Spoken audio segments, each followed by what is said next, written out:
안녕하세요. 오늘은 성경전서 연구 구약의 마지막 책 39번째 말라기서죠. 말라기서를 함께 공부할 텐데 첫 번째 말라기서의 개론에 대하여 함께 말씀을 살펴보도록 하겠습니다.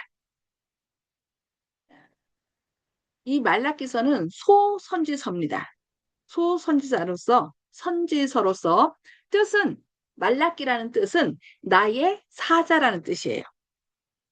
그래서 이 선지자는 그 말라기서가 4장으로 돼 있는데 선지자는 자기의 개인 생애와 봉사의 연대에 대해서 아무런 언급도 하지 않습니다. 그리고 포로 생활이 거의 잊혀졌을 무렵 성전이 복구되어 예배의식이 얼마 동안 진행되고 있었을 때에 예언하였다는 것을 이 책의 내용이 밝혀주고 있습니다. 그래서 기록 연대는 주전 약 425년경으로 봅니다. 그러니까 예루살렘 성전이 준공되고 이제 BC 444년에 그 느헤미야가 예루살렘 성벽을 52일 동안 이렇게 재건한 일이 있습니다. 그래서 성벽이 재건된 후 약 20년 정도가 지난 다음에 일입니다. 역사적 배경을 살펴보면요. 식민지 백성으로서 주민세와 세금을 바쳐야 하는 상황. 그러니까 바빌론에 의하여 포로 생활을 했고요. 잡혀갔고 포로 생활을 약 70년 동안 한 다음에 그들이 다시 그 예언대로 70년 동안 이 예루살렘이 황폐하리라는 그 예언이 있었죠. 그 예언이 맞춰지면서 고레스 대왕, 메데 페르시아의 고레스 대왕에 의하여 이제 고국으로 돌아오게 됐습니다. 귀환령에 의하여. 그런데 그 귀환령과 함께 예루살렘 성전을 다시 재건하도록 그런 명령이 내렸죠. 그래서 1차, 2차, 3차. 2차는 다리오 때, 3차는 아닥사스다 왕 때. 이렇게 이제 성전이 재건되고 마지막으로 성벽이 444년, BC 444년 이제 성전이 재건되면서 식민지 백성으로서 이제 주민세와 세금을 바쳐야 하는 그런 상황이 되었습니다. 그리고 사회적으로는 논밭이 가뭄에 피해를 입었고 포도원은 병충해, 특히 메뚜기 떼가 휩쓸어 민족 전체의 생존의 근거가 박탈당한 위기에 처해 있었습니다. 그리고 종교적으로는 메시아 약속이 곧 실현되지 않았으므로 원래는 메시아에 대한 예언이 어디에 나와요? 다니엘서에 나오죠. 다니엘서 2300주야 71회와 이렇게 맞물려서 있는 그 다니엘서의 메시아의 오심, 메시아가 기름 부음을 받고 끊어지고 뭐 이런 게 쫙 나오는데 거기에 예수님의 그 초림에 대해서 그들이 그렇게 기다려왔지만은 그들은 금방 오기를 바랬지만은 메시아의 약속이 곧 실현되지 않으므로 회의와 무관심이 일반화되고 제사장들은 제사 임무에 소홀히 함. 어떻게 보면 오늘날과 비슷하지 않을까요? 오늘날 2300주야까지니 그때의 성수가 정결함을 입으리라. 그래서 윌리엄 밀러 같은 경우는 그때 예수님이 재림하시는 걸로 알고서 그때부터 기다렸는데 지금 몇 년이에요? 2026년인데 아직도 예수님은 재림하지 않으셨어요. 그러니까 지금 이 말라기 시대와 오늘날 우리 시대가 거의 비슷하지 않을까. 말라기 시대에 예수님이 메시아가 기름 부음을 받는 사건이 있어서 예수님이 오셔서 기름 부음 받은 자가 오셔서 그들을 구원할 것을 그렇게 고대한 때와 또 오늘날 우리가 예수님의 재림을 고대하는 그러나 실현되지 않고 지연됨으로 인하여 제사장들도 그렇고 저희 좀 일반인들도 회의와 무관심이 일반화되는 그런 시대적 역사적 배경을 갖고 있지 않는가 생각합니다.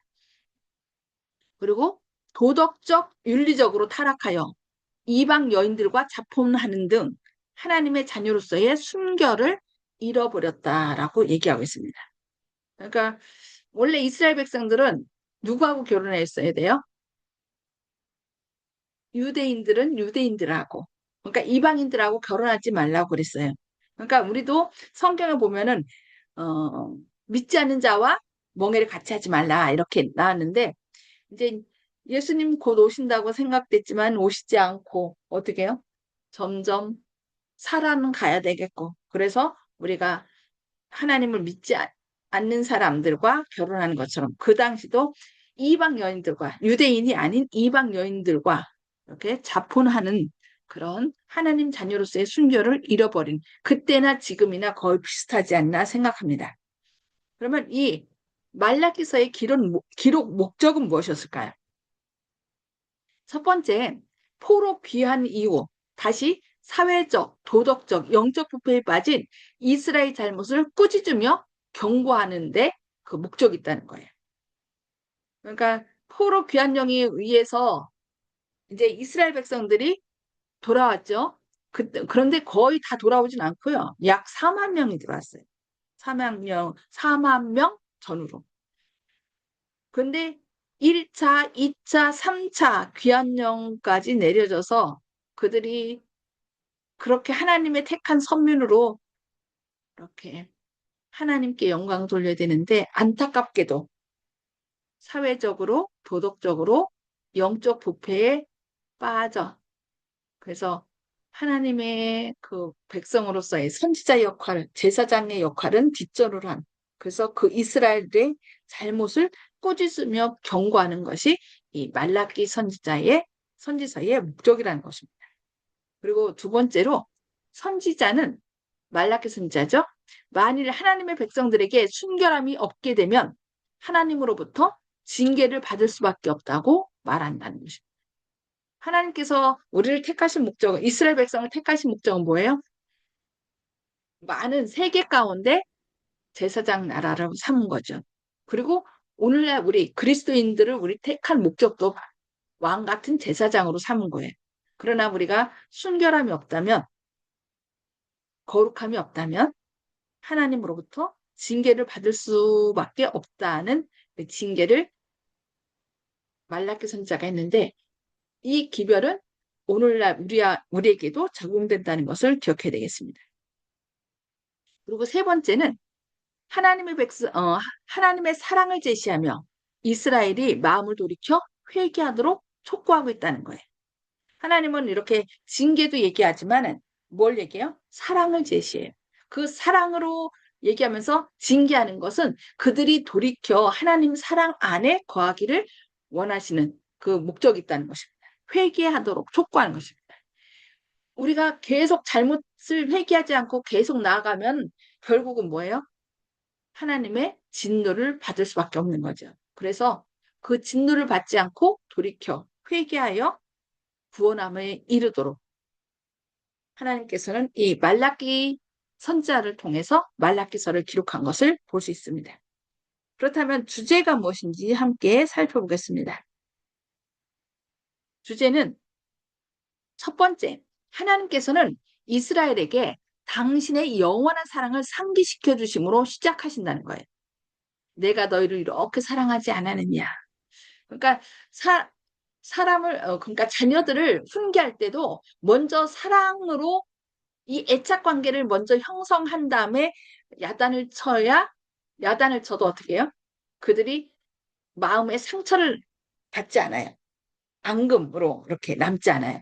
그러나 사랑 없으면서 그냥 먼저 회초리부터 든다면은 마음의 상처를 받겠죠. 그러니까 내가 너를 이렇게 징계하는 것도 너를 사랑하기 때문에, 네가 죽는 걸 원치 않기 때문에 너에게 이렇게 한다는 것을, 이렇게 사랑을 먼저 얘기해 줘야 된다는 것이죠.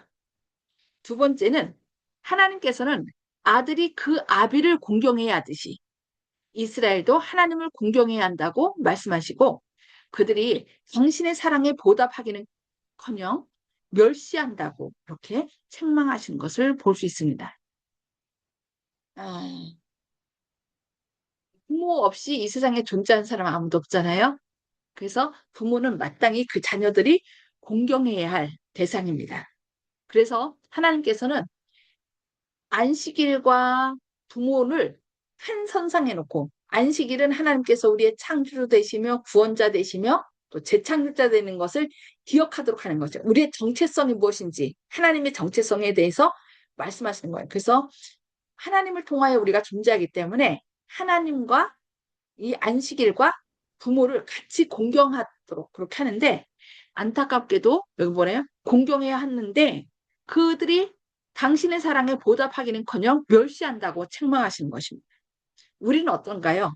정말 우리를 창조하시고 존재케 하시는 그래서 자신의 생명까지 바쳐서 우리를 구원하신 하나님의 그 사랑에 감사하며 보답하는가? 아니면은 사랑한다고 하면서 혹시 멸시하고 있지는 않은지 우리 자신을 돌아봐야 되겠습니다. 그리고 여기 한 실례를 드는데 거룩한 성전 의식들에 대한 그들의 태도를 지적하시면서 그것을 당신께 대한 그들의 멸시의 증거로 제시한다는 거죠. 성전 의식들이 있죠. 성전 뭐 소제를 드린다든가 그러니까 거룩한 떡을 드려야 되고 또 제물도 거룩한 그러니까 없는 그런 제물들이 누구를 뜻합니까? 아무 흠 없는 완전하신 예수 그리스도를 상징하는 거였죠. 근데 그들의 그 유익을 위하여, 이익을 위하여, 그러니까 오히려 병든 것, 또 떡도 온전하지 않은 떡을 드리고. 그래서 하나님께서는 이런 것들이 거룩한 성전 의식들에 대한 그들의 태도를 지적하시면서 그것을 당신께 대한 어, 멸시의 증거로 제시한다고 얘기하고 있습니다. 어, 그리고 네 번째는 하나님께서는 마침내 그들의 공허한 종교의식의 반복이 무가치하다고 설명하시고 더 이상 그들의 재물을 돌아보시거나 받으시지 않으실 것이라고 결론적으로 선언하신 것을 볼 수 있습니다.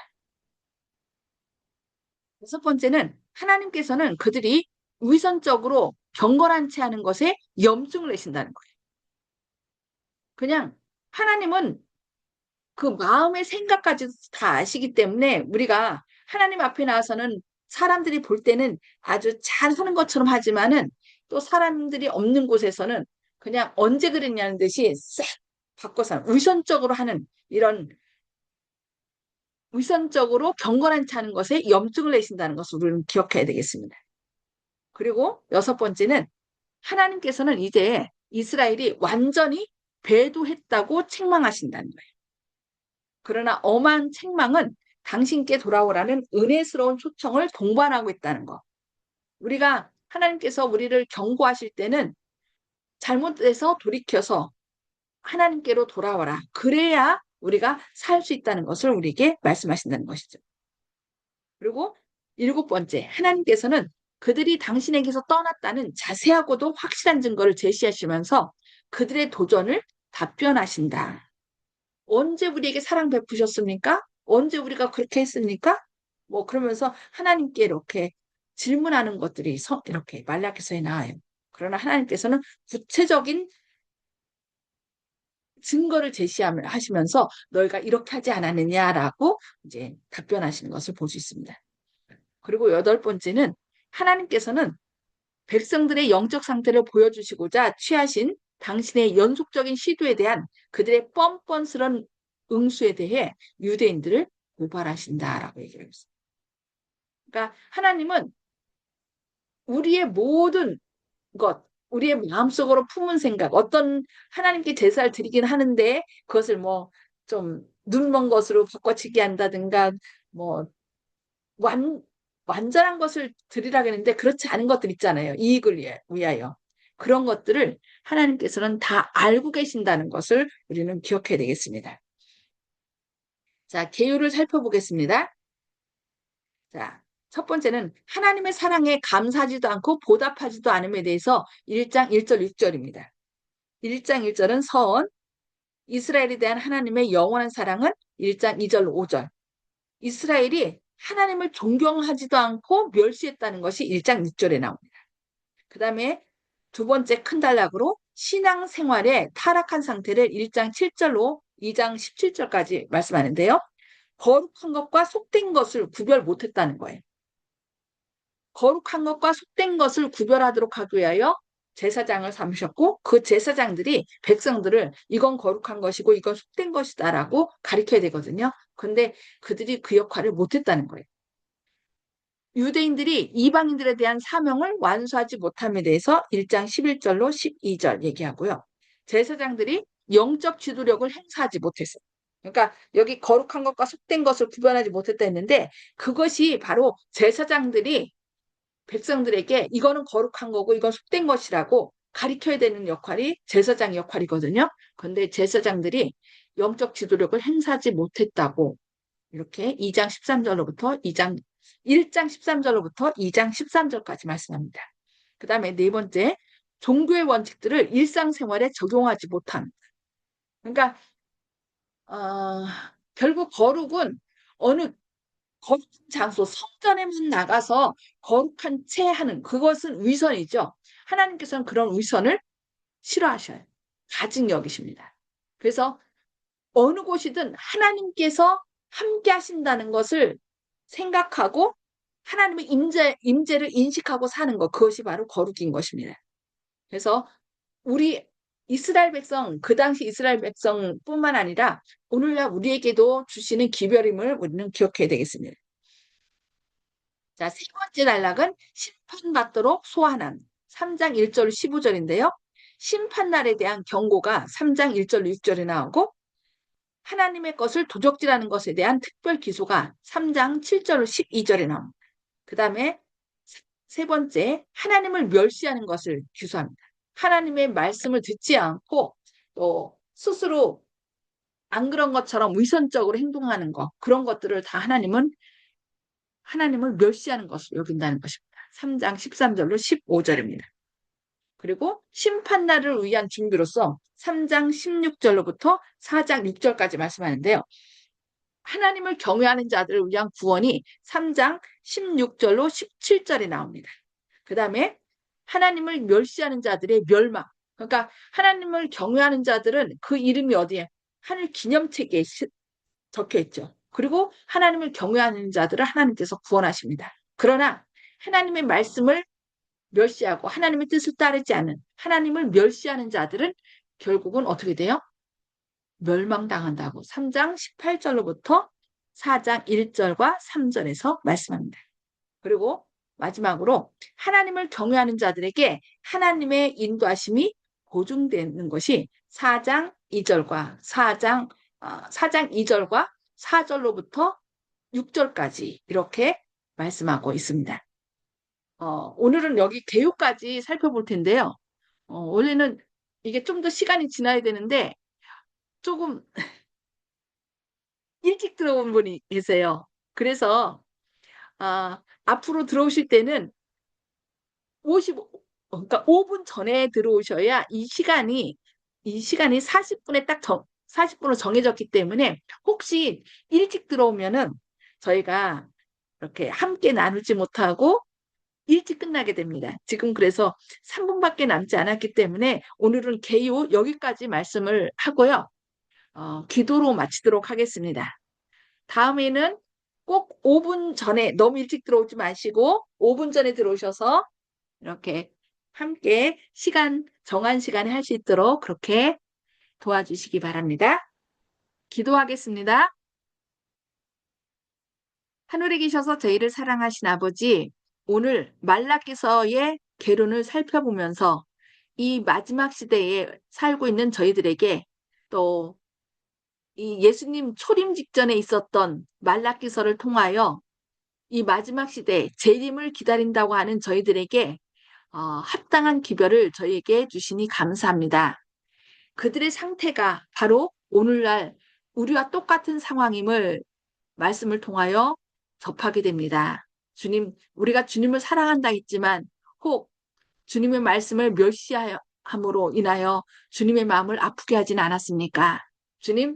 주님께서 이렇게 하나님을 멸시하는 사람들을 결국은 멸망시킨다고 말씀하고 있습니다. 그것은 우리가 멸망받지 않기 위하여, 멸망받지 않게 하기 위하여 주님께서는 우리에게 기별을 전하시면서 제발 돌이켜 회개하여 구원함에 이르라고 말씀하심을 인하여 감사드립니다.